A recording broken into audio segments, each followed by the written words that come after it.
Assalamualaikum warahmatullahi wabarakatuh. Selamat pagi anak-anak kelas 6. Sehat semua ya.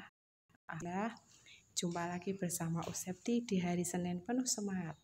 Terlebih dahulu kita baca doa bersama-sama. Bismillahirrohmanirrohim. Semoga kita semua diberi kesehatan serta kelancaran. Oke anak-anak, sekarang kita belajar tema 3 bahasa Indonesia. Siapkan pulpen kalian ya. Waktu 1 minggu ini mari kita gunakan semaksimal mungkin untuk mempersiapkan PTS yang akan datang. Kita belajar tematika subtema 1 tentang teks eksplanasi, merupakan teks yang berisi informasi tentang suatu hal atau fenomena yang terjadi di masyarakat, antara lain budaya, gejala alam, atau proses terjadinya sesuatu. Topik permasalahan dapat ditemukan pada kalimat utama dalam setiap paragraf. Ini anak-anak bisa kalian baca di halaman 148 ya. Oke, lanjut.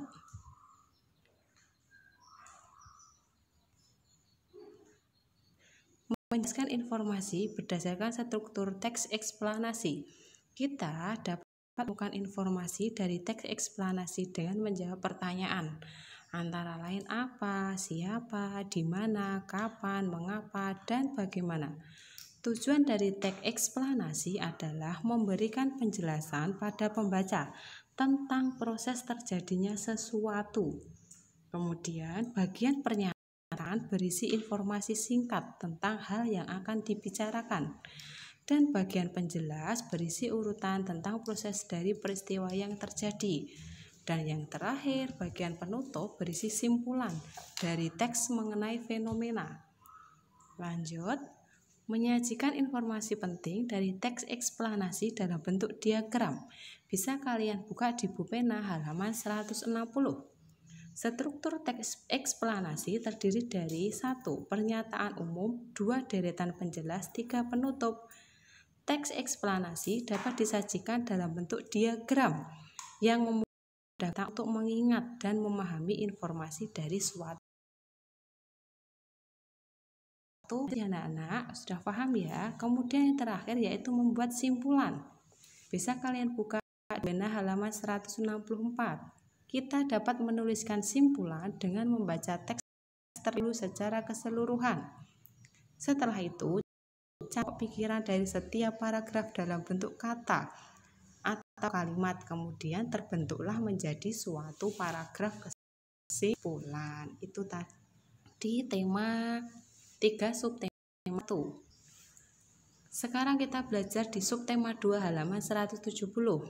Mengidentifikasi kalimat efektif dalam teks eksplanasi. Teks eksplanasi ditulis dalam bentuk kalimat efektif. Kalimat efektif yaitu kalimat yang disusun sesuai dengan ejaan yang benar. Contohnya, adik memberikan uang pada pengemis itu. Kemarin kita sudah tentang kalimat efektif ya anak-anak, masih ingat ya?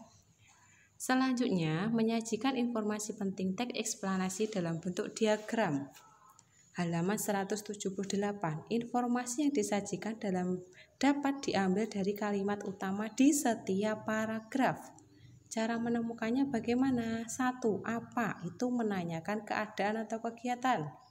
2. Siapa? Menanyakan pelaku.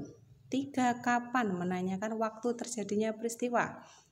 Dan 4. Di mana? Menanyakan tempat atau lokasi peristiwa. 5. Mengapa? Untuk menanyakan alasan terjadinya peristiwa. Dan yang keenam, bagaimana? Itu untuk menanyakan proses terjadinya sesuatu. Selanjutnya, menggunakan kata baku untuk menulis kalimat efektif. Halaman 186. Kalimat efektif ditulis menggunakan kata-kata baku sesuai dengan KBBI, Kamus Besar Bahasa Indonesia. Contohnya, apotik itu kata baku dari apotek. Izin kata baku dari izin. Paham ya anak-anak? Selanjutnya kita masuk ke subtema 3. Kata-kata baku dalam teks eksplanasi. Kata-kata baku digunakan dalam acara-acara resmi dan penulisan karya ilmiah. Kata tidak baku biasanya digunakan dalam percakapan sehari-hari. Syarat-syarat kalimat efektif adalah kalimatnya harus lengkap, logis, singkat, dan jelas. Kemarin kita sudah belajar tentang kata baku dan tidak baku. Anak-anak sudah paham ya? Ketika kita bicara us minta izin sebentar lah, itu contohnya kata tidak baku. Itu kata tidak baku dari izin, contohnya seperti itu.